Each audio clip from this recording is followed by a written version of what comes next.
Ever feel like you're hearing about supply chain issues every other day?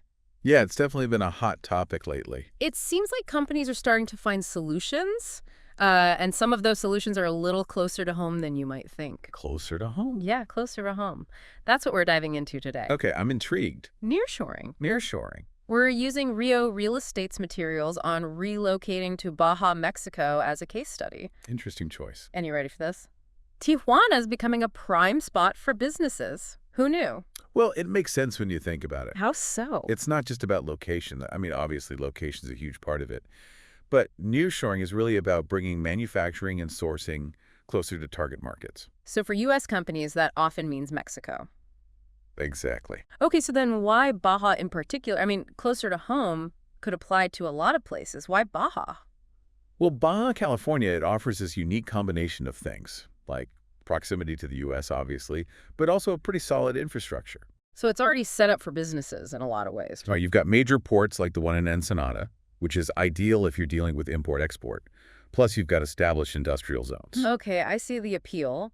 But what about the workforce? Can they really handle the demands of these modern businesses? That's a great question. Baja actually has a history of manufacturing, Yeah. particularly in industries like aerospace and electronics. Oh, so there's already a base there. Exactly. So that means there's a skilled workforce that's used to that kind of fast-paced, high-tech environment. That makes a huge difference if you're a business trying to get up and running quickly. Absolutely. But let's talk about the USMCA for a minute. I know it replaced NAFTA, but how does it actually impact businesses looking to operate in Baja? Okay, well, the USMCA, it's a big deal. It basically created a more predictable and integrated trading environment between the U.S., Mexico, and Canada. So it's not just about being geographically closer, it's also about being economically closer. Exactly. And one of the key things it does is simplify regulations and reduce tariffs on goods traded between the three countries, which for businesses operating in Baja, it translates to lower costs and fewer headaches. Okay, so fewer barriers to trade. Right. Now, Rio Real Estate, our case study for this deep dive, they seem to really specialize in guiding companies through this whole relocation process. What exactly do they do? Well, think of them as a one-stop shop for nearshoring to Baja. Okay, so they cover all the bases. They can help companies find the right property, whether that's land to build a new facility or like existing industrial space. And they also help navigate the legal and logistical side of things. Yeah. Making sure businesses are in compliance with all the USMCA regulations. Sounds like they take a lot of the guesswork out of it. And for you, the listener, here's the interesting part. Rio Real Estate, they don't just focus on giant corporations. They work with businesses of all sizes. So whether you're a small startup or a larger company, they can tailor their services to meet your needs. It's fascinating because they really understand the nuances of cross-border operations. They don't just help companies set up shop in Baja, they help them integrate into both the Mexican and U.S. markets, which is a crucial piece of the puzzle for success in nearshoring. It sounds like they're not just facilitating a move, they're fostering a long-term partnership. But what about the financial side of things? What makes Baja attractive from an investment perspective? Well, that's where the economic resilience of Baja comes in. See, the region has a track record of weathering economic storms.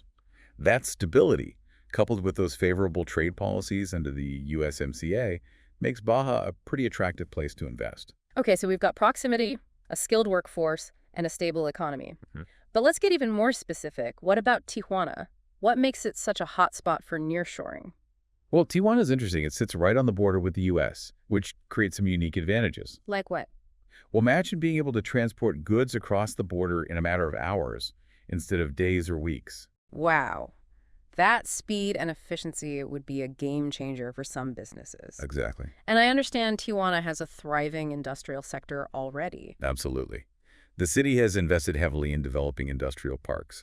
These parks cater specifically to manufacturing and logistics companies. So they've really made it a priority. Yep, and they've got everything. State-of-the-art facilities, streamlined customs procedures.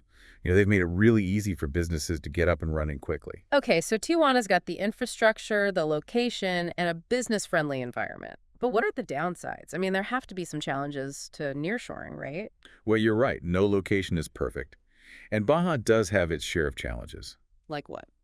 For instance, while they do have a strong workforce, attracting highly specialized talent can be tricky. I see.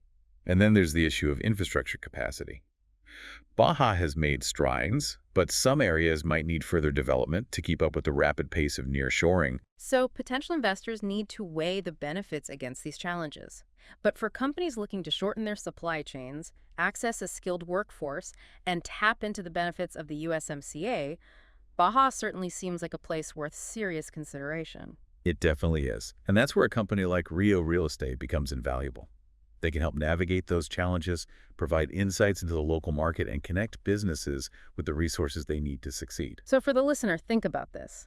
How might nearshoring change the products you buy and the prices you pay? And what does it mean for the global economy if more and more companies start shifting production closer to home? These are some big questions we'll continue to explore as this trend unfolds. But one thing's for sure, nearshoring is a force to be reckoned with, and it's already reshaping the business landscape in some pretty profound ways. It really makes you think about all the ripple effects, doesn't it? Yeah, what do you mean? Well, as nearshoring gains momentum, it could reshape global supply chains.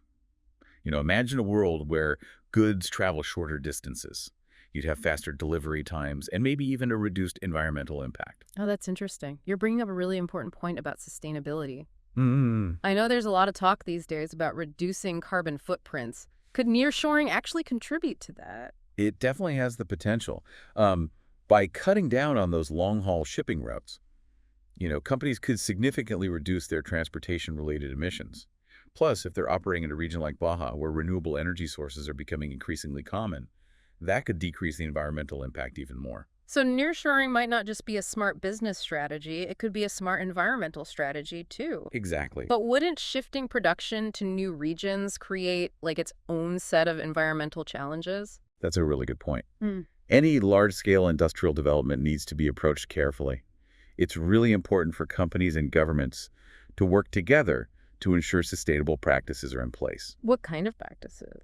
Well, think about things like responsible waste management, water conservation, and protecting biodiversity. Okay, so it's not just about moving factories closer to home, it's about doing it in a way that benefits both the economy and the environment. Exactly. And that's where the expertise of a company like Rio Real Estate becomes even more valuable.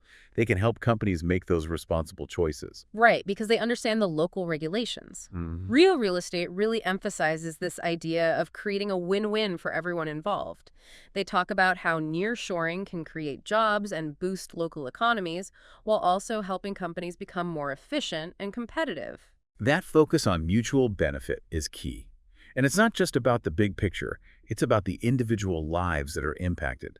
Nearshoring can create new opportunities for workers in regions like Baja.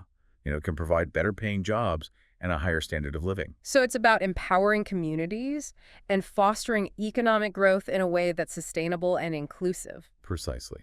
And this brings us back to the listener. Think about the products you use every day, your phone, your clothes, your car. Nearshoring might change where those products are made, how they get to you, and even how much they cost. Wow. So nearshoring could actually have a really tangible impact on people's lives. Absolutely. It's kind of mind-blowing to think about how these global forces can affect us on such a personal level. Yeah. And it really highlights how interconnected our world is. What happens in one part of the world can have repercussions in another, and nearshoring is a perfect example of how those connections are constantly evolving. So we've talked a lot about the benefits of nearshoring, but what about the potential downsides? Are there any risks companies should be aware of? Well, there are always risks involved in any major business decision, Of course. and nearshoring is no different. One potential challenge is finding the right talent. While Baja does have a skilled workforce, you know, certain specialized roles might be harder to fill. So companies need to carefully assess their needs and make sure the local labor market can support them. Exactly. And then there's the issue of infrastructure capacity. While Baja has invested in its industrial zones, that rapid growth could put a strain on things like transportation networks and utilities. So it's a balancing act. The potential rewards are significant, but companies need to approach it strategically and be prepared to address those challenges. Mhm. And that's where experience and local knowledge are so important. A company like Rio Real Estate, with its deep understanding of the Baja market, can help companies navigate those complexities. Right, they can act as a guide, helping companies identify the right opportunities, mitigate risks, and make good decisions that align with their long-term goals. Now, let's shift gears a bit. Let's talk about the USMCA in more detail. We touched on it briefly, but it's worth going a little deeper. Okay, yeah, I'd like to hear more about that. What are some of the key provisions that businesses need to be aware of? Well, the USMCA is a pretty comprehensive agreement. Yeah, it seems like it. It covers everything from tariffs and rules of origin to labor standards and intellectual property rights. Wow, so it's pretty wide-ranging. Right.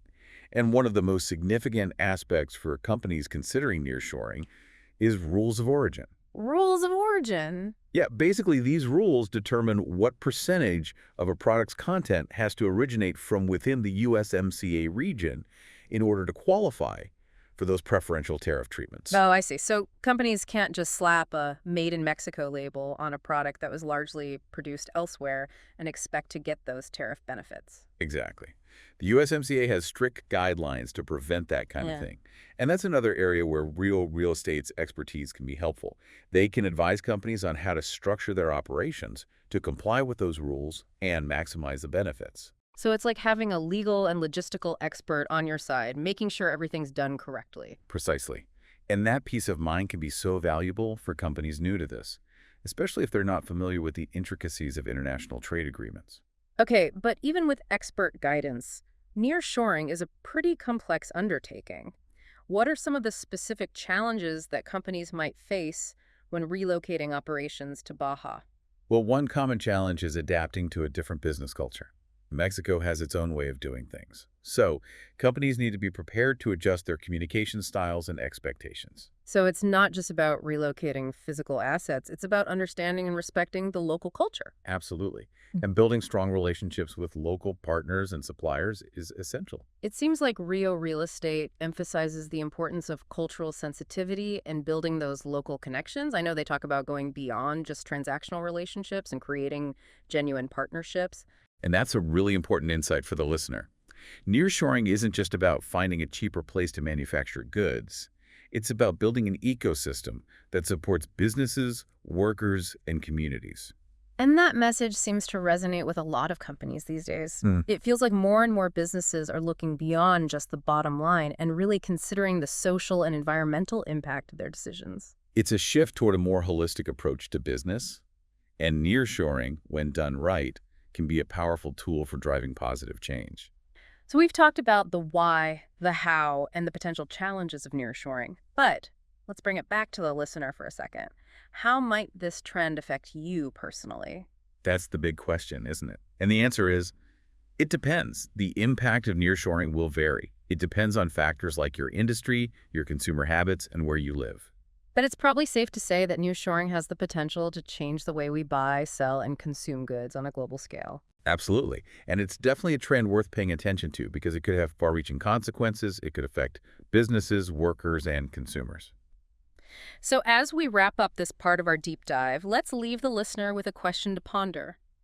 How might the rise of nearshoring reshape the industries you're interested in, or the products you use, or even the job market in your region? It's definitely a thought-provoking question, and it's something we'll continue to explore in the next part of our deep dive.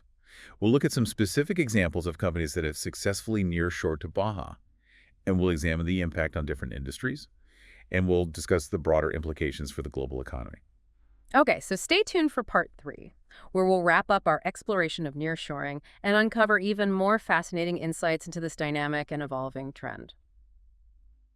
All right, so we've covered a lot of ground in our deep dive on nearshoring. We have. We talked about the why, the how, the potential benefits, and some of the challenges, yeah.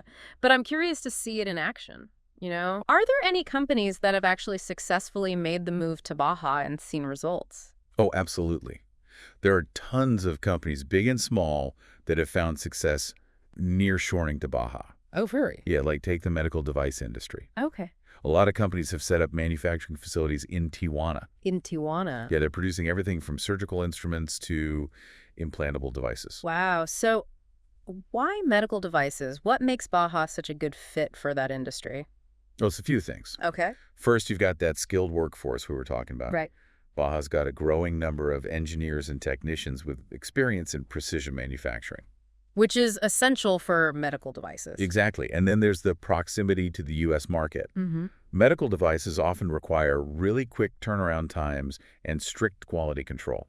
Right. So being close to major distribution hubs is a huge advantage. Huge. They can get those life-saving devices where they need to be much faster. Exactly.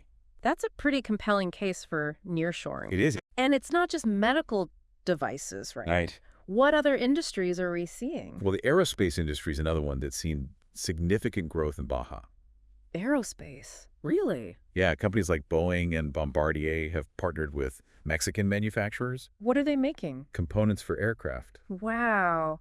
I never would have guessed that Baja was involved in such high-tech industries. It's really impressive what they've been able to accomplish. Yeah, it really is. It shows you the region's growing capabilities and its attractiveness for global companies. And those are just a couple of examples, I'm assuming. Yeah, we're also seeing a lot of companies in the automotive, electronics, and consumer goods sectors. So it seems like nearshoring is really diversifying the economy down there in Baja Absolutely it is. and creating all these different opportunities across a bunch of industries. Yeah, and that diversification is so important for long-term economic resilience.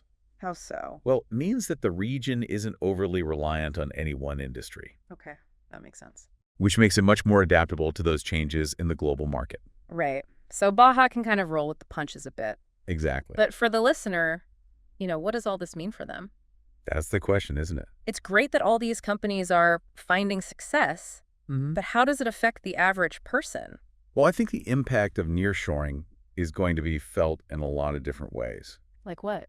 Well, for one thing, it could mean lower prices. Lower prices for the consumer. Yeah, when companies can manufacture goods closer to their customers, they save money on transportation and logistics. Oh, because they don't have to ship things as far. Exactly, and those savings can be passed along. Oh, okay. So maybe we'll see fewer supply chain issues and our wallets will be a little happier too. Although, wait. But are there any downsides for consumers? Would Mhm. nearshoring lead to job losses in the U.S., for instance? That's a common concern. Yeah. And it's true that some jobs may shift from the U.S. to Mexico as companies move. But I think it's important to remember that nearshoring also creates new jobs. New jobs in both countries. Yeah, in both countries. Yeah, And the overall effect on employment is really hard to predict. I bet. Some studies have shown that nearshoring could even lead to an increase in jobs in the U.S. Oh. because the companies are becoming more competitive and expanding their operations. Oh, that's interesting. So it's not a simple win-lose. Right. There are potential benefits and challenges for both sides. But nearshoring is definitely a trend that's going to have a big impact on the global economy. It is. And it's something we'll all have to adapt to. We will. So as we wrap up this deep dive on nearshoring in Baja, let's leave the listener with a few key takeaways. Okay. First, nearshoring is a growing trend, It is. and it's driven by a lot of different factors. Rising transportation costs, supply chain disruptions. The need for companies to be more agile and responsive. Exactly. Second, Baja, Mexico is a prime location for nearshoring. It's got that proximity to the U.S. market, skilled workforce. Favorable trade policies, solid infrastructure. It does. And third, nearshoring is not a one-size-fits-all solution. Right. Companies need to do their homework. They do. But for companies that do it right, there are significant benefits. Lower costs, faster delivery times, improved access to talent. So as you go about your day, think about this. Okay. Think about the products you use, the companies you interact with, and the forces that are shaping the global economy.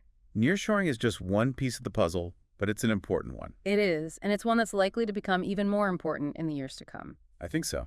Thanks for joining us for this deep dive on nearshoring. Of course. We hope you found it informative and thought-provoking. I did. And remember, the world's constantly changing. Mhm. So stay curious, stay informed, and keep exploring.